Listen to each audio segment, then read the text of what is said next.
And finally, there may be more to the issue of fuel subsidy in Nigeria than we know.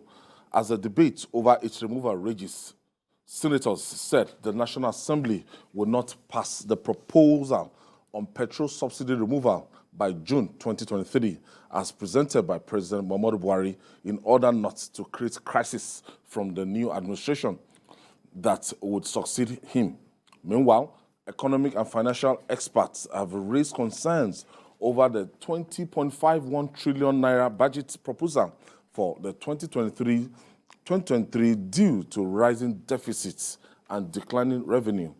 They said success of the budget depends on the extensive fiscal and monetary measures to address the wide gap. GKB, let me start from you here. Subsidy. Yeah, subsidy must. Head or tail. It's going to be a major campaign topic. Yeah. You remove it, there will be hardship. You don't remove it, will go down. The hardship will continue, and we are going to find it difficult to get foreign exchange, grappling with this foreign exchange problem.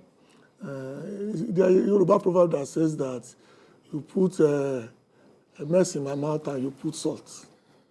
That means that what you are trying to say is that it's what they call the options choice, really. So what we need to do now is, I agree with the senators, to remove the subsidy right now is putting the incoming government in jeopardy. But this is something we thought will happen in 2020, a year after the second term. Because normally the conventional wisdom is that people don't do such drastic decisions when they are looking for elections. But they can do it immediately after get their second term so that they can serve as a buffer 2-3 years before the next government will come in and take the ball. So I think the onus is on the president and the economic team to find a way not to make themselves the whipping boy, because Nigeria is in severe pain and our revenue is not meeting up with our expenditure. And they do not want to remove certain things that were promised in 2015 that we thought would make the budget more slimmer. But between you and I, whatever will happen now, I think there will still be subsidy on the budget till after the election. I think the problem will push forward to the next administration. Does this make sense? We know that since 2012, since that Famous Ojota rally, that the government of Goodluck Jonathan explained, and all the eggheads in that government, Okonjo-Iweala, Sanusi Lamido, and the governors, and they explained to Nigerians why we should remove that subsidy. And many years after, 10 years after, we are yet to convince Nigerians, and the quantum of money we pay on this subsidy doesn't make sense. It doesn't. At that time when you were talking about during the Jonathan era, we were paying less than 400 billion. No, we are talking about trillions. Yes. 5 trillion naira. Today, in fact, the National Assembly has to slash the subsidy bill that the president came up with to 1.7 trillion or so. I was looking at it. They had to slash it. Okay, they slashed the 3.6 trillion subsidy to 1.7 trillion. About half. No? So, in order to reduce fiscal deficit and all that, the budget is already, the budget is not here yet. We have not begun to implement it, but it's already beginning with deficit. Heavy deficit. Yes, it's consistent. We don't have enough over revenue the years to, like that. in the last 3 years. Look, all countries coming out of COVID try to cut their cloth according to their size. But we've been coming up with huge budgets. Yeah, huge 20.51 trillion. We want the world to see us Now we are coming up expanding. with huge budgets. As a big boy. We are not, without looking at We're not making the revenue. the capacity to fund the budget. If this budget now, we projected about 9 trillion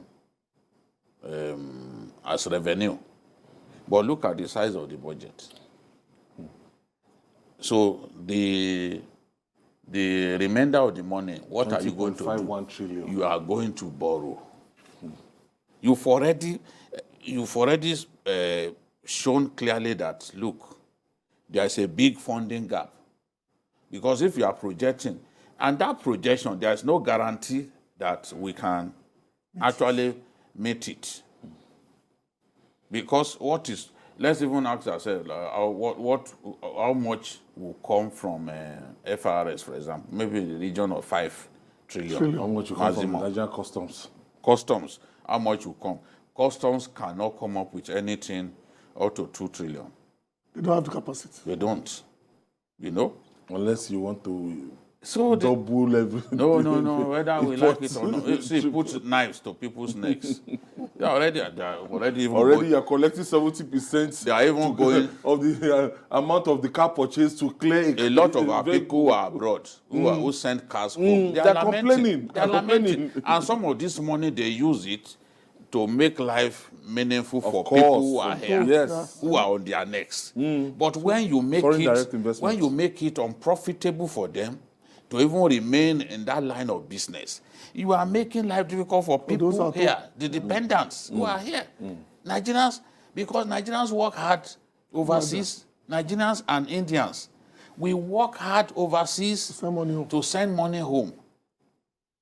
And even the diaspora remittances, the diaspora remittance of Nigerians have the capacity to be even higher than what comes from crude oil. That's how big. That's how big it is. I think it's India that are ahead of us in that area. One. Yes, because Indians all over. Population. There is no population. There is no sphere of business that the Indians can get into and technology. excel. And yes, technology, IT, and all that. They are fantastic, and everywhere. In fact, a lot of CEOs in American big companies. In the top they are from their 500, country. Indians are the MD CEO of Yes, 25. they are good at it, and they are sending money home. Just like us. What you look at this budget, capital expenditure falling below target, debt servicing outstripping Everything revenue. else. Honestly. Everything else. So if debt servicing is outstripping strange, revenue, very strange. it portends danger. Yes. And my question is, are we sure that even in 2023 we can surmount that problem? I can see how they are thinking. Jide, let's quickly take this breather to pay these bills. When we come back, we'll talk more. Thank you for staying with us. Still on the economy. So, Jide, what do we do about the 2023 budget now? We are talking about the capital expenditure, we're talking about the recurrent expenditure, and we're talking about debt servicing. But the ridiculous part of it is debt servicing, and we're going to service more debts than the revenue that we're expected to make. At least if we are to go by what we've seen this year, and I've not seen signs that something extraordinary will happen.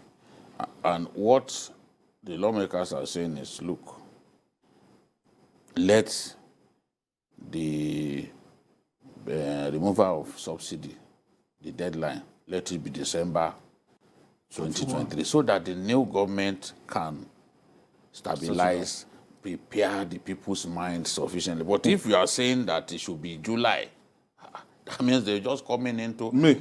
That means coming they're in May coming 29. into office, and they will 1 month. They will walk into a climate of anger, hostility.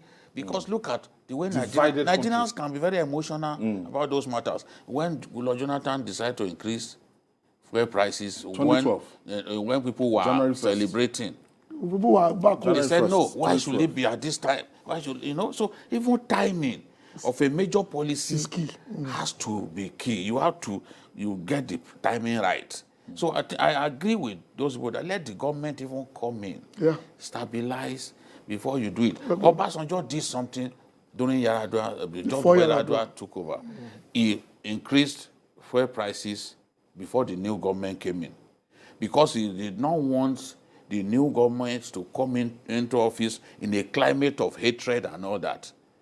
And he decided to take the bullet on behalf of the Yaradua administration. So if President Buhari can't do it now, they are saying, look, let it take off by December 31st, 2023. By that time, the government will have been, begun to stabilize. But we keep postponing the evil days. No, but we know that once the day will come. It will certainly come. You know the day will come. It's better now. It's better now that we are even setting a date to it. Before now, we are not talking about any date. But let's face it, can a new government that did not create the problem, will it be right to just come into office and like 1 month and dump after, it on them? We inherit the liability. 1 month after you started, nobody knows the extent to which people will resist this thing. NLC, everybody will come up, up in arms. You want that to happen under 1 month or 1 month? That would be terrible. I thought Buhari will bite the bullet in 2019 after the election, because that year was very bad, as you know. Immediately Kemi left as minister, we had a problem, a period that nobody's really sure the current direction of the country. After that recession, the second recession, and then we run into trouble. Done it. Because I was so sure that after the election, that would have been the perfect that's the best time to have done it. Because you have 3 years to absorb the shock. Yes. I will not pass on the burden to the incoming administration. So what we are saying now is that the removal of that subsidy, some people are saying that, look, we might end up buying a litre of petrol for 400 and something naira. Yeah. The problem is that we still don't do taxation well. That's really the problem. With the right level of taxation, everybody captured in the nets. It will not be a big burden on anybody. Because taxation will provide the things that you need, the alternatives, good trains, good buses, to ensure that the need to buy petrol at that level will come down drastically. All over the world, that's what is done. They will provide buses, even Saudi Arabia, where they run into problem. The first thing they did was to increase the number of trains that they built. Make it bigger, make it with more coaches. To take in more people. Yeah, so you don't need to buy fuel at that amount, because you don't need to go out with your car. Even when Lagos starts its light rail project, when they kick off, many people won't use their cars. Because they can be taking 1,500 people. Yeah. Many people won't use their cars. Yes, it's not necessary. Even buses, when they started this bus in my neighborhood, I calculated how to get to my office in CMS, and it cost me 300 naira. A bus from my bus stop to Oshodi, 100 naira. Oshodi to CMS, 100 naira. For 200, why should I go with my car when I go to fuel with about 2,000 naira? But because Lagos was arranged in such a way that it's not the route you go, that you come back. That's why it was difficult for people to do the same thing. That can be done now. More buses, more routes. I'm sure by the time Lagos State, the rail project things will work. I want to thank you, Gani Kaide Balogun. Thank you for your contribution. Always a pleasure. And Bikio, thank you for always being there. Thanks.